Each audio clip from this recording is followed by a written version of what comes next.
Bienvenue sur le podcast de Qui dit Nature. Je suis Mauro Mazza, naturopathe depuis plus de 10 ans. Je me suis spécialisé en pédiatrie après être devenu papa. Je t'aime mon papa d'amour. C'est à ce moment-là que je me suis rendu compte du manque d'informations autour de la prévention et de la santé au naturel pour nos enfants. Un manque d'informations et d'accompagnement auquel énormément de parents sont malheureusement confrontés, auquel avec mon épouse, nous avons été confrontés. Ne vous êtes-vous jamais demandé comment soulager les coliques naturellement? Que faire en cas de RGO si mon enfant est allaité? Quel petit déjeuner tient au corps toute la matinée? Comment soutenir leur immunité? Ou encore, les allergies sont-elles une fatalité? Pourront-elles se résoudre un jour? Faut-il baisser la fièvre? Autant de réponses qui sont difficiles à trouver aujourd'hui en tant que parents, confrontés à trop d'informations, souvent contradictoires. Et c'est une vraie jungle.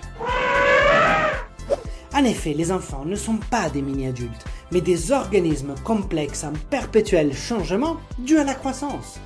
Je souhaite alors, avec Qui dit Nature, partager des astuces et mettre un peu d'ordre dans des idées reçues concernant des problématiques pourtant bien réelles, telles que le RGO, les coliques, le sommeil, les allergies, les troubles digestifs, l'immunité, etc. Wow!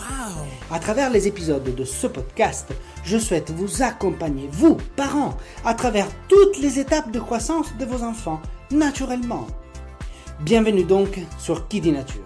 Ici, vous trouverez un accent italien bien marqué, La vita è bella. des métaphores pour vous expliquer les choses facilement, le but étant que je ne sois pas le seul à y comprendre quelque chose, n'est-ce pas? Du contenu pour vous, parents, qui souhaitez devenir des protagonistes et alliés pour la santé de vos enfants. Alors, où que vous soyez, installez-vous confortablement. Faites un sourire à votre voisin sur le bus. Mettez votre minuteur pour ne rien cramer en cuisine. Montez un tout petit peu le volume si vous êtes en train de passer l'aspirateur. Et profitez de ce nouvel épisode. Je suis ravi de vous retrouver aujourd'hui pour partager avec vous des conseils précieux tirés de mon expérience en tant que thérapeute. Dans cet épisode, nous allons explorer les accords de Toltec, des principes simples mais puissants qui ont transformé la vie de nombreuses familles que j'accompagne. Ces règles offrent des outils concrets pour améliorer la communication, renforcer les liens familiaux et développer l'intelligence émotionnelle de nos enfants. Que vous soyez un parent cherchant à mieux comprendre et gérer les émotions de vos enfants, que vous soyez simplement en quête de créer un environnement familial plus harmonieux, cet épisode est pour vous. Les conseils que je vais partager sont issus de mes observations et de mes réussites avec les familles que j'ai eu le privilège d'accompagner. Mon objectif est de mettre à votre disposition ces stratégies éprouvées afin que vous puissiez, vous aussi, bénéficier de leurs bienfaits. Règle numéro 1. Que votre parole soit impeccable. Ces principes est d'une puissance incroyable, surtout pour nous, les parents. Nos mots ont un impact énorme sur nos enfants. Ils peuvent soit construire leur confiance, soit la détruire. En choisissant de parler avec intégrité et en évitant les paroles blessantes, nous pouvons véritablement transformer nos relations familiales. Permettez-moi de vous raconter une toute petite histoire pour vous illustrer cela. Un jour, ma fille est rentrée de l'école complètement abattue à cause d'une erreur qu'elle avait commise.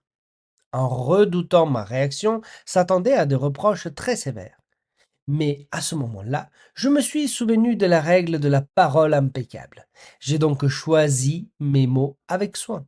Plutôt que la critiquer, je lui ai tout simplement dit « Je comprends que tu te sentes frustré, mais je suis là pour t'aider à apprendre de cette expérience. » Vous aurez dû voir son visage s'éclairer. Ce moment m'a fait réaliser à quel point il était crucial de parler avec respect et positivité. Alors, comment appliquer cela en tant que parent? Tout d'abord, utilisons des mots constructifs. Les mots que nous utilisons peuvent soit construire, soit détruire la confiance de nos enfants. Je ne cesserai jamais de le répéter. Par exemple, au lieu de dire « tu n'as rien compris », essayons plutôt de dire « je vois que tu as des difficultés, voyons ensemble comment y remédier ». Cela renforce leur confiance et montre notre soutien. Ensuite, parlons avec respect, même dans les moments de frustration. Je sais, c'est facile de laisser la frustration prendre le dessus, mais parler avec respect, même dans les moments difficiles, montre à nos enfants que nous les valorisons et croyons en leur potentiel. Par exemple, au lieu de crier et de critiquer sévèrement, nous pouvons dire: Je comprends que tu te sens frustré, mais je suis là pour t'aider à apprendre de cette expérience. Il est aussi essentiel d'encourager et de soutenir nos enfants régulièrement. Des mots d'encouragement comme je suis fier de toi ou je crois en toi peuvent faire des merveilles. Ils renforcent la confiance et la motivation de nos enfants.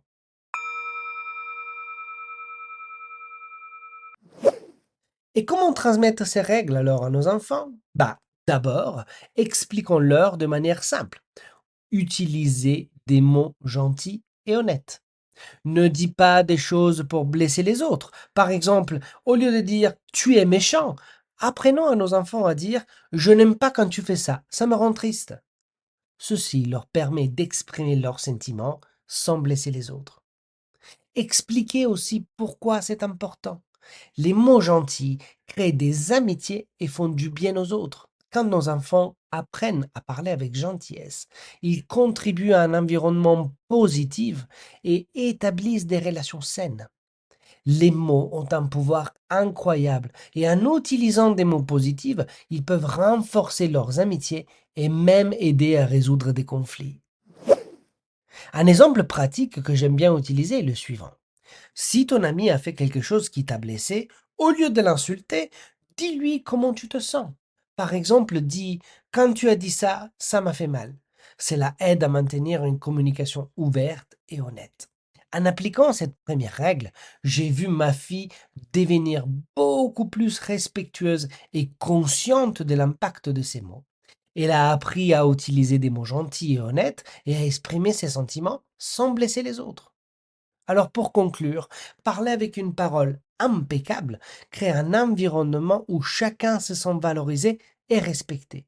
C'est un pas essentiel vers une vie familiale harmonieuse et épanouissante.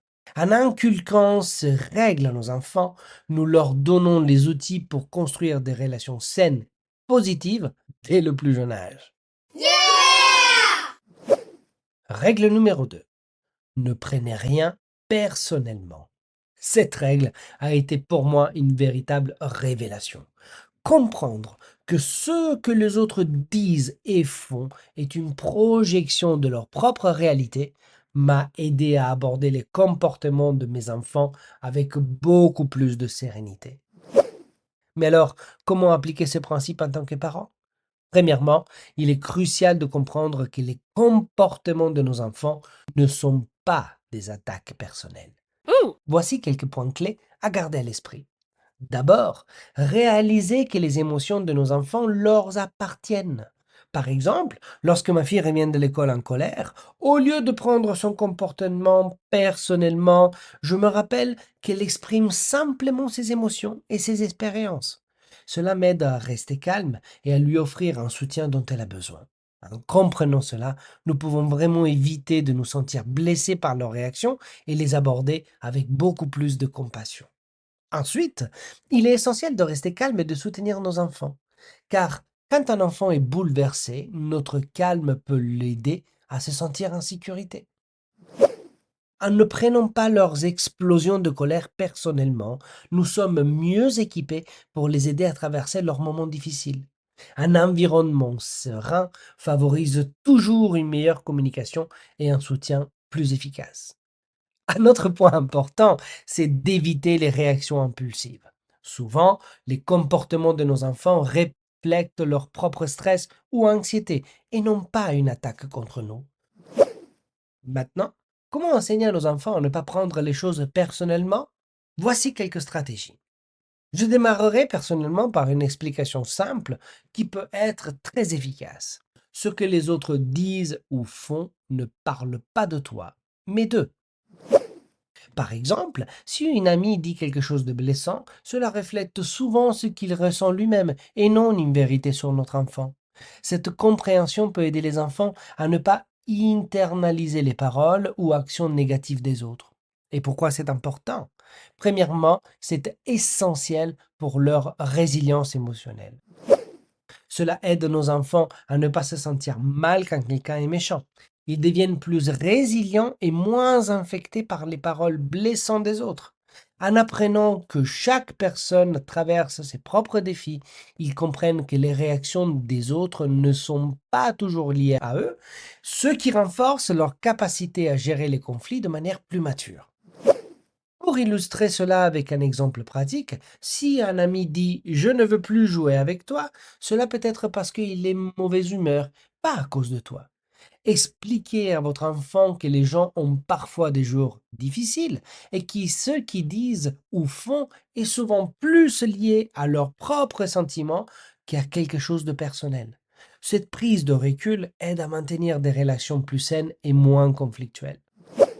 En appliquant cette deuxième règle, beaucoup de parents remarquent un changement notable dans la gestion des conflits par leurs enfants. Ils deviennent plus compréhensibles et capables de prendre du recul face aux réactions des autres. Cela a la capacité de renforcer leurs relations car les enfants savent que nous sommes là pour les soutenir sans jugement. Let's go! Règle numéro 3. Ne faites pas de suppositions. Ce principe a vraiment ouvert mes yeux sur l'importance d'une communication claire et directe. Il est si facile de tomber dans les pièges des malentendus, surtout au sein de la famille. Alors, comment appliquer ces principes en tant que parent? Pour éviter les suppositions, il est essentiel de favoriser une communication ouverte et honnête. Voici quelques points à retenir. Alors d'abord, posons quelques questions claires. J'encourage toujours la communication ouverte avec les parents en posant une question et en clarifiant les attentes. Par exemple, lorsque ma fille semblait contrariée, au lieu de supposer ce qui la dérangeait, je lui ai tout simplement demandé: «Est-ce que quelque chose te tracasse?» Cela a ouvert la porte à une discussion honnête et à éviter un malentendu. En posant des questions, nous montrons à nos enfants que leurs sentiments sont importants à nos yeux et que nous sommes là pour les écouter. Ensuite, clarifions les malentendus. Plutôt que de supposer que ce que pense ou ressent un enfant, il est préférable de poser des questions pour clarifier. Par exemple, si notre enfant revient de l'école en silence, au lieu de supposer qu'il a passé une mauvaise journée, nous pouvons lui demander tout simplement comment ça s'est passé la journée. Cela évite des conflits inutiles et des malentendus. Il est également crucial d'être transparent, partageant nos propres sentiments et attentes de manière ouverte pour encourager nos enfants à faire de même. En montrant l'exemple, nous leur apprenons toujours l'importance de la communication honnête et directe. Maintenant, encore une fois, comment enseigner à nos enfants à ne pas faire de suppositions? C'est une compétence, encore une fois, essentielle pour leur développement social et émotionnel. Voici quelques stratégies. Encore une fois, une explication simple et efficace. Demande quand tu ne comprends pas quelque chose. Ne devine pas. Par exemple, si ton ami semble fâché, demande-lui s'il va bien plutôt que supposer qu'il est en colère contre toi. Cela aide à maintenir une communication claire et à éviter les malentendus. Pourquoi c'est important? Parce que ça évite les disputes. En posant des questions, nos enfants apprennent à communiquer clairement, à éviter les conflits basés sur des suppositions erronées, et ils deviennent plus aptes à gérer les relations de manière saine et constructive. Alors, pour illustrer cela avec un exemple pratique, si notre enfant pense que son ami est fâché contre lui, encourageons-le à demander directement: «Est-ce que tu vas bien?» Au lieu de supposer. Expliquez à votre enfant que chercher des clarifications plutôt que sauter aux conclusions peut souvent résoudre des malentendus avant qu'ils ne deviennent des problèmes. En intégrant cette troisième règle dans notre quotidien, j'ai remarqué une amélioration significative dans notre communication familiale et les autres familles que je suis m'ont rapporté exactement les mêmes résultats. Nous nous comprenons beaucoup mieux et nous évitons les conflits inutiles. Une communication claire renforce les liens familiaux et crée un environnement où chacun se sent entendu et compris. Règle numéro 4. Faites toujours de votre mieux. Pour moi, ce principe est vraiment le plus inspirant et il nous enseigne l'importance de faire notre mieux en tenant compte de nos capacités du moment. C'est une leçon précieuse tant pour nous que pour nos enfants. Alors, comment appliquer ce principe en tant que parent? Voici quelques points essentiels. Tout d'abord, valorisons l'effort et le processus plutôt que le résultat final. Par exemple, lors d'un projet scolaire, j'encourage ma fille à donner le meilleur d'elle-même sans viser la perfection. Je lui dis souvent, fais de ton mieux et sois fier de toi pour l'effort que tu as fourni. Cela permet de réduire la pression et de valoriser un travail accompli indépendamment du résultat. Ensuite, acceptons les limites. Nous avons tous des jours où nous ne sommes pas à notre meilleur niveau. Et il est crucial de reconnaître et d'accepter cela, tant chez nos enfants que chez nous-mêmes. En admettant que certaines journées sont plus difficiles que les autres, nous enseignons à nos enfants l'importance de l'autocompassion et de la résilience. Encourageons également la persévérance. En valorisant l'effort et la persévérance, nous enseignons également à nos enfants que c'est le voyage qui compte, pas seulement la destination. Par exemple, je leur rappelle souvent que l'important c'est de continuer d'essayer, même lorsque les choses deviennent difficiles. Ça leur apprend à apprécier leurs efforts et à se concentrer sur l'amélioration continue. Comment enseigner encore une fois ceci à nos enfants pour qu'ils soient poussés à toujours faire de leur mieux? L'explication simple. Fais toujours de ton mieux, peu importe la situation. Par exemple, s'il s'agit d'un examen, l'important est de faire son mieux avec le temps et les ressources disponibles. Alors disons cela, nous les aidons à comprendre que chaque effort compte et qu'il est important de se donner à fond dans ce qu'ils apprennent. Et pourquoi c'est important? Parce que cela aide nos enfants à se sentir bien dans ce qu'ils font, même si ce n'est pas parfait. En faisant de leur mieux, ils apprennent à se satisfaire de leurs efforts et à développer une estime de soi solide. Ils comprennent que leur valeur ne dépend pas uniquement de leurs résultats, mais aussi de l'engagement et de l'effort qu'ils y mettent. Pour illustrer cela avec un exemple pratique, si notre enfant a un examen et il n'obtient pas une bonne note, nous devrions le féliciter pour avoir fait de son mieux pour étudier. Je suis fier de toi pour avoir travaillé dur et donné le meilleur de toi-même. C'est une phrase simple que nous devrions souvent utiliser. Cela les aide à se concentrer sur leurs efforts plutôt que sur leur résultat final. Adopter ces dernières règles est très libérateur pour les familles. Pour la mienne en particulier, cela nous a aidé à nous concentrer sur les efforts et à célébrer les petites victoires. Nous avons appris à renforcer notre confiance en nous-mêmes et en nos capacités également, en reconnaissant que faire de notre propre mieux est toujours suffisant. Depuis que les familles que j'accompagne ont intégré les accords Toltec dans leur quotidien, les effets positifs ont été tout simplement extraordinaires. C'est comme si une nouvelle lumière avait illuminé leur foyer. Commençons par parler du renforcement des relations familiales.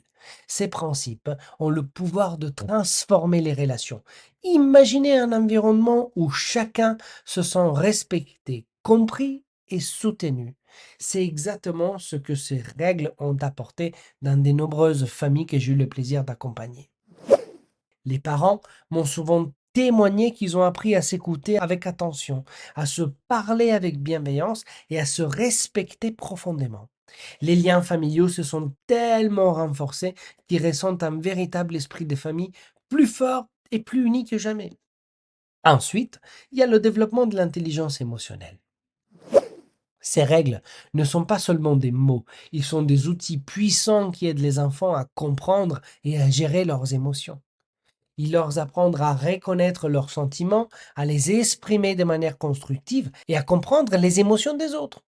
Voir les enfants des familles que j'accompagne développer cette intelligence émotionnelle, essentielle pour leur épanouissement, est vraiment l'une des plus grandes joies de ma vie de thérapeute.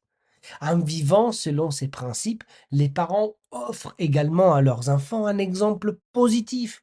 Les enfants apprennent à devenir des adultes respectueux, des adultes responsables et des adultes empathiques. Ils naviguent dans la vie avec une confiance et une compassion qui font chaud au cœur. En voyant leurs petites victoires quotidiennes, je me sens fier et presque ému de les voir grandir comme des individus remarquables. C'est pour cela que partager ce savoir est si important pour moi. En conclusion, je vous encourage vraiment à découvrir les 4 accords Toltec de Don Miguel Ruiz et à essayer de les incorporer dans votre vie quotidienne. Vous verrez à quel point ils peuvent transformer votre vie familiale. Pour commencer, pourquoi ne pas pratiquer un accord par semaine et observer les changements dans votre dynamique familiale? La parentalité est un chemin de croissance mutuelle. En tant que parents, nous avons l'opportunité de guider nos enfants avec amour et sagesse, tout en apprenant et en évoluant à leur côté. Ces quelques règles nous rappellent que nous ne sommes pas seuls dans ce voyage. En adoptant ces principes, nous créons une culture familiale de respect et de bienveillance où chacun peut s'épanouir pleinement. Je serais ravi de connaître vos expériences et de répondre à vos questions. Ensemble, nous pouvons naviguer les défis et célébrer les réussites dans l'application de ces principes.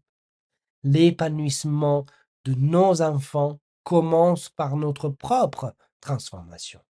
En embrassant ces différentes règles, nous semons les graines de la paix, de l'amour et du bonheur dans le cœur de nos enfants. Continuons ces voyages ensemble, avec espoir et détermination, pour construire un avenir radieux, avec des enfants radieux et des familles épanouies. Merci d'avoir écouté cet épisode de Qui dit Nature jusqu'au bout. Si vous avez aimé cet épisode, et si cela n'est pas déjà fait, pensez à vous abonner à mon podcast sur la plateforme que vous écoutez et à mettre 5 étoiles. Cela vous permettra d'être notifié à la sortie d'un nouvel épisode et m'aidera grandement pour me faire connaître, mais vraiment beaucoup. Ou encore mieux, je vous invite à rejoindre les quelques centaines de personnes qui reçoivent déjà ma newsletter. Rendez-vous donc sur mon site internet quidinature.com. Je vous mettrai de toute façon le lien dans la description de l'épisode. Si vous avez des idées de sujets que vous souhaitez que j'aborde, dites-le moi en commentaire ou sur les réseaux sociaux de Qui dit Nature. Vous avez certainement autour de vous une sœur, une amie, un cousin ou au moins une collègue qui ont des enfants. Alors s'il vous plaît, n'hésitez pas à partager ce podcast autour de vous. À très bientôt pour un nouvel épisode de Qui dit Nature. Aidons les enfants à vivre plus fort.